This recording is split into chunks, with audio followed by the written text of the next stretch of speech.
Hi, my name is Jessica Smith. I'm the head of revenue for Angel City FC, the newest franchise in the NWSL, and welcome to ADC Partners Podcast.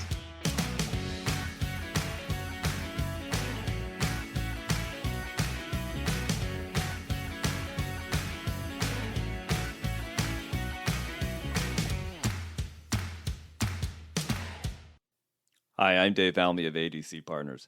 Here's the thing. One of my least favorite phrases that I hear in business is, but this is the way we've always done things. It's almost always a red flag, right? Which is why my conversation with Jessica Smith, the head of revenue for Angel City FC, was so enjoyable. Jess and the founders of the startup National Women's Soccer League Club started out by saying, okay, that's how launching a sports franchise has always been done. So how should we do things differently? And without a single player on their roster, and the first game still about 8 months away, Angel City FC has created a lot of buzz in the second largest media market in the U.S. In our conversation, Jess talks about how the club's clear vision, sense of purpose, and a willingness to experiment have been instrumental to their initial success. Hope you enjoy listening in. Jessica Smith, welcome to the podcast, and thank you so much for spending time with us. And I think to get started, why don't we go through very quickly, for those who are unfamiliar with Angel City FC, can you give a little bit of insight into the club and what makes it different from what might be considered a typical sports team? In short, we're the newest franchise in the National Women's Soccer League, but the piece that makes us different is we're actually a very unique mix of sport and pop culture and purpose. And the reason is really how we were derived, from Natalie Portman, who had done some work in getting to know some former U.S. women's national team players as well as some current ones, and understood more through Time's Up around the pay inequities at play. And in thinking through what she could do to make a difference, through many different conversations, was told, hey, make the most kick-ass team, really show how it's done and really continue to bring attention to what we're trying to do here and the incredible talent that is on the field. So pretty specific marching orders there, right? Go create a kick-ass team. Yeah. And I'm sure that was specifically said, I'll take credit for maybe making that specific lineup in myself and envisioning that it came from Abby Wambach and Julie Foudy. That did not happen, but it's how I envision it in my brain. I like it. But that's what we're doing, So right from the beginning, this was not, hey, let's build a sports team and make sure we're winning championships. Believe me, we're going to do that. We have 14 former U.S. women's national team members on our ownership group that are going to make sure that that's a goal of ours. But it really was, we're creating this team to create higher expectations on and off the field. And I don't know if you remember, many do when I point this out, there was a moment through Time's Up where Natalie and some of her friends, which are, I think, like a little bit cooler than I am, maybe not much, but Jen Garner and Uza Adubo and Eva Longoria and more, they went to a women's national team game and they were in LA, and there's a photo of them on the field pointing to the jerseys of the players they're wearing. And that moment is one that the world paid attention to. And if you think about it, that influence from that group of incredible women continued the conversation, around the U.S. women's national team member. And in short, it was saying, hey, we've got your back, right? So the visibility that we're able to give to creating this team, and the purpose that we're looking to create through those higher expectations really puts us in a unique space in the marketplace. Again, really driving home that, yes, we're a sports team, but we are not just ticketed fans. Our platform is much bigger than that and spans much further given the folks that are involved in our project. I mean, it's clear, like you said, the ownership group is comprised of what can only be called the A-list of pop culture, right? You've movies, you've got entertainment, you've got investment, all women who have really made a mark on the different industries with which they participate. But it seems like that also coincided with this moment for women's sports teams and leagues to succeed. I mean, we actually wrote a blog piece on it not too long ago about it. Is this finally the moment, right? You were just coming off the USA Hockey's team, just had this amazing Olympic win, and the U.S. women were dominating at World Cup. And while those were certainly catalysts, and it seems like also the ownership group coming along at that time for the launch of the club, I'm wondering if you feel like, are those all part of a larger thing that's just making this the moment for success for women's sports that are creating this moment? Or what are some of the other pieces that you think might be going into that right now? Yeah, as somebody who's worked in the industry now close to 20 years, not to date myself, which I just did, I followed the women's game. As somebody who watched the NBA get derived when I was a young basketball player, in my high school, that was a historic moment where I was like, wow, I can play professional sports. And, it's still in its infancy, right? 25 years old and USL, 10 years old when you look at the other leagues. I think that's part of it. But I think more to what you're saying and more to what I believe in is we are at a point in time where consumers, and certainly this is generated in part by Gen Z, they will support brands that they believe in. And that's going to leak into sports teams and entertainment and pop culture too.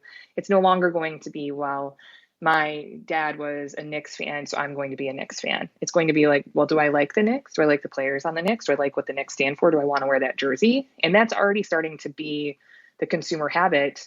You take that coupled with the now incredible platforms we have for athletes to use themselves, where they can tell their everyday stories and give people insight into what it's like, to be in their shoes, to play in this league, to want to have the success.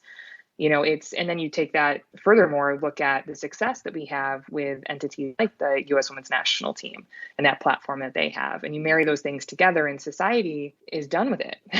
They don't want the inequities, Absolutely. I mean, it's fascinating, right? Because you're talking about something you and I have touched on in the past, which is the idea of social impact, right? And for the vast majority of pro sports teams, they all have a foundation and it kind of does some stuff and it's kind of bolted on at the end and it's kind of used as like, and you can also do a donation to the foundation. For ACFC, that's really baked in to the DNA of the club, right? I mean, it's been popularly promoted in the press that 10% of all the sponsorship sales are directed towards local community programs. So I'm wondering if you can talk a little bit about that and how that weaves into the partnerships you're creating and the partners' response to it, because you're right, like people want to care about the brands that they interact with. And so how has that and how have partners really leveraged that part of your story that you tell?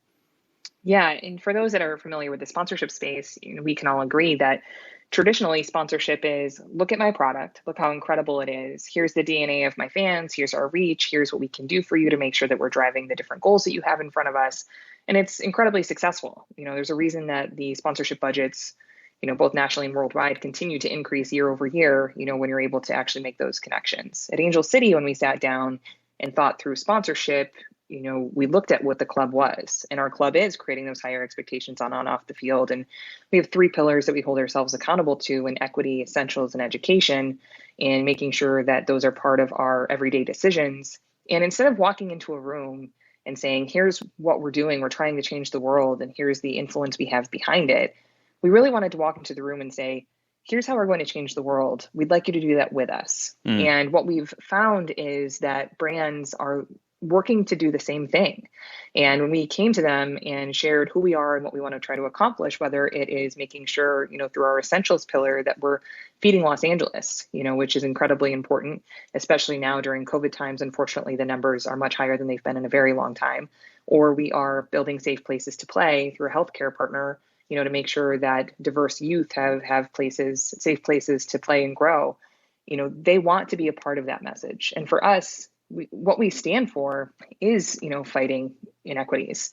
And so if we're going to say that that's what we want to do, this is a very tangible way to both hold ourselves and our partners, who are some of the most powerful brands, accountable to that. People, ask like, well, how do you really make sure, that gets done? Like, it's pretty simple. There's a line in the contract and there's specific dollars that have to go towards it. It's a legal binding document for us to activate against, so it's been tremendous to just, when people think about our partnerships, I'm sure knowing that you're passionate about the space, you think about them differently, right? People are going to know, hey, there's DoorDash in Angel City. They're providing over $1 million worth of meals over the course of their partnership. Oh, there's Birdie's in Angel City. Did you know that they created an internship program, for high school students with diverse backgrounds to make sure that they have access to both sports and fashion industry even before college or secondary education. So it means something different. And then, of course, everything else that you can buy everywhere else, we're going to have and make sure that we're driving results for you too. Yeah, it's fascinating to me too, from the standpoint of there's a couple things at play. One of which I just talked about earlier that we were discussing, which is the fact that, in traditional sports teams,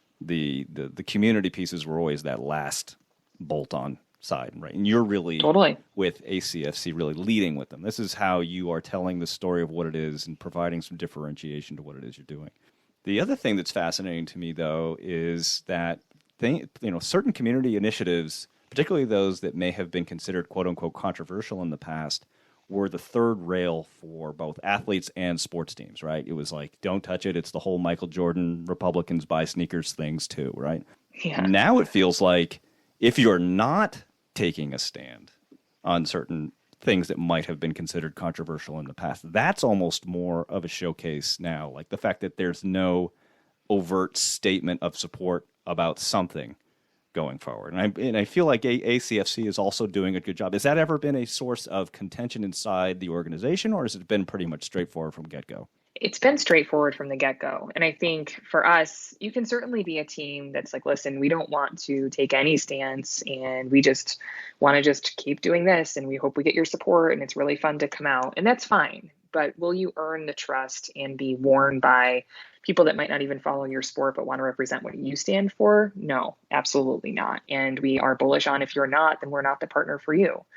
Right? There are brands that take opposite stances for what we stand for. If you're not a supporter of the LGBTQ community, you are not a partner of our team. It's pretty simple, right? So we want to make sure that, we're having like-minded discussions and we're also attracting a powerful community that are all driven to accomplish the same things. I mean, is that a key part of this too, right? You are basically the company you keep. It's great. You could certainly generate revenue from certain companies, but they just don't fit the story that you're trying to tell. Yeah. I mean, of course, we sponsorship and brands, and there's usually only so many that you're seeing that are, in different categories, right? Oh, you're going to have a QSR, which is a quick service restaurant, which I remember learning for the first time when I was in sponsorship.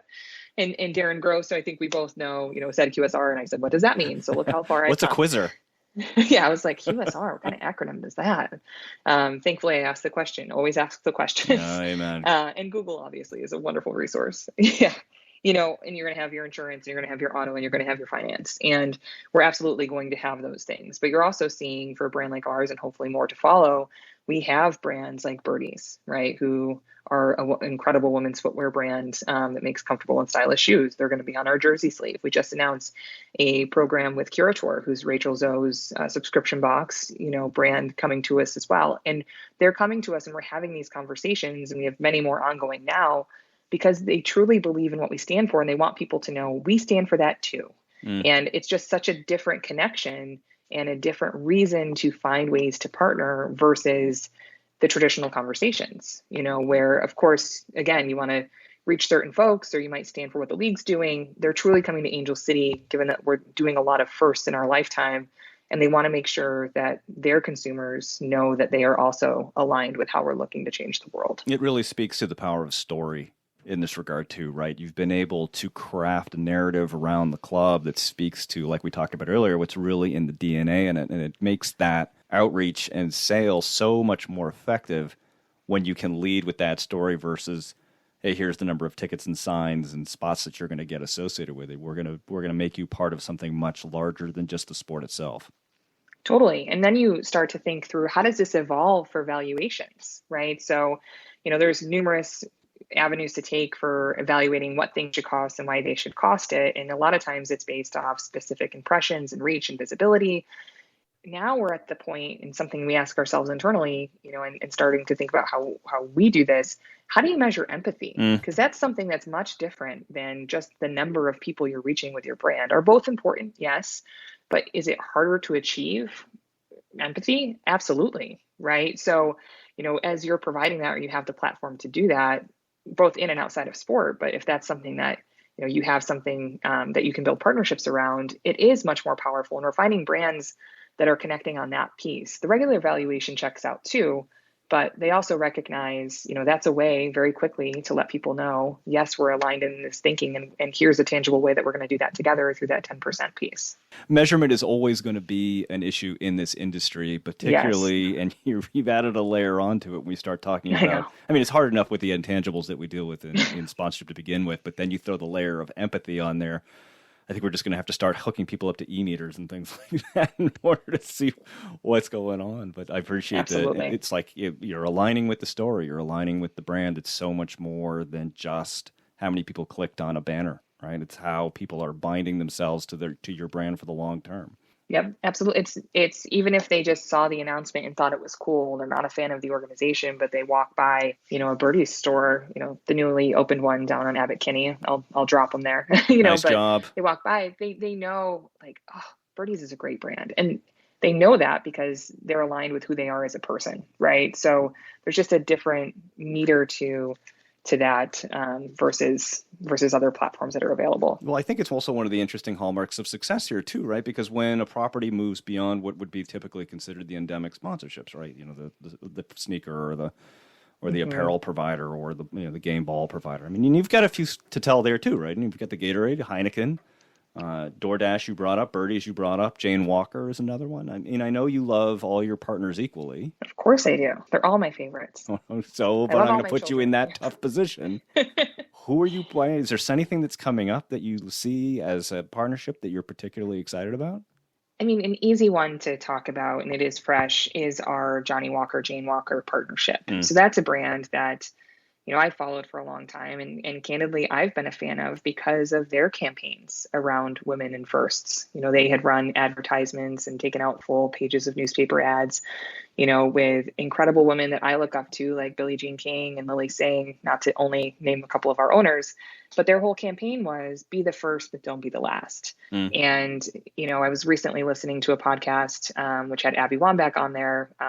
It's called Presented By with Kristen Bell and Monica Padman. And Abby had shared there that for a long time, she only compared herself to other women and thought, well, I'm doing great because I might be making more than so-and-so. But she wasn't comparing herself to the right people. She wasn't comparing herself to the men and to folks in other industries. Exactly, to her true peers. She's one of the most powerful and talented athletes in the world and will be for all of time.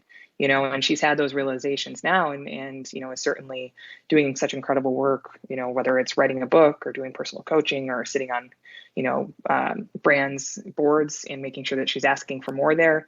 But with Jane Walker, to me, they're a brand that I felt like, hey, how do we not work together? Yeah, right? Like you're doing this incredible campaign. Here's how we're doing it. Here are the people that are involved with it. We have to do this. So what's fun is it's unique to us, not only because of how outward we are with what we're looking to accomplish on behalf of women and everyone else that we are working towards providing level playing fields to, but it's also just so aligned in we're new. So the firsts in that campaign of everything that we get to do, our first game, our first sporting director in Eni Aluko, and, certainly first coach and first player and these big historic moments that, again, we want to do these firsts as a club. Our goal is that everybody would look to replicate purpose and making sure that they're making real impact. We by no means want to own the 10% model. And we have some things in ticketing we're thinking about too. The point of us doing those is to show that it's possible and to allow other people the avenue to do it or do something better.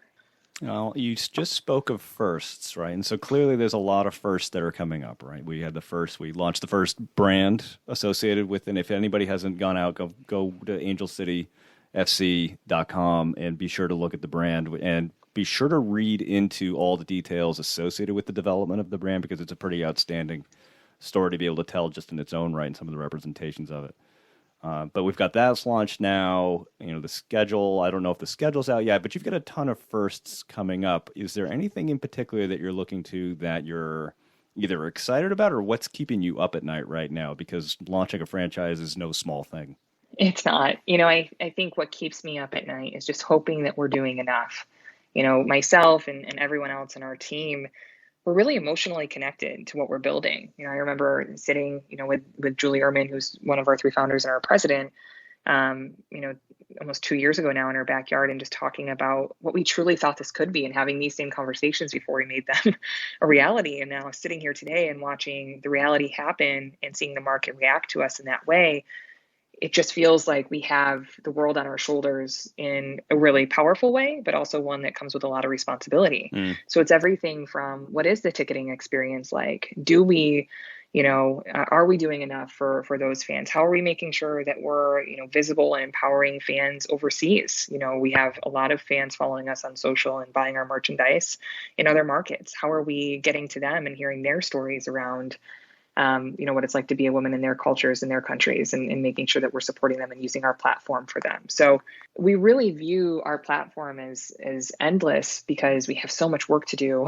around the world. And it just truly never feels like we're doing enough. And we want to make sure that we are. So when I sit up at night, that's what I'm thinking about. I'm truly thinking about the young girl in Los Angeles playing soccer and hoping that she can eventually see a pathway into the NWSL, and that's where she wants to play, and it's a powerful league, and she can be proud of the salary that she makes and so forth. And I'm thinking about, the soccer dad that's so excited to bring his family, and what that experience looks like for him, and making sure that it's budget friendly to himself and also something that, he has a really enjoyable time at. So it's the small things and the big things all at once.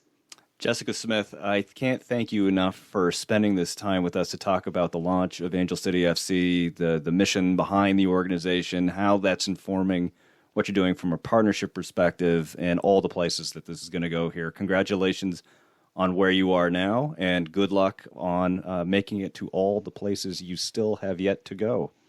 Really appreciate it, and appreciate your support and the chance to continue to speak about what we're building.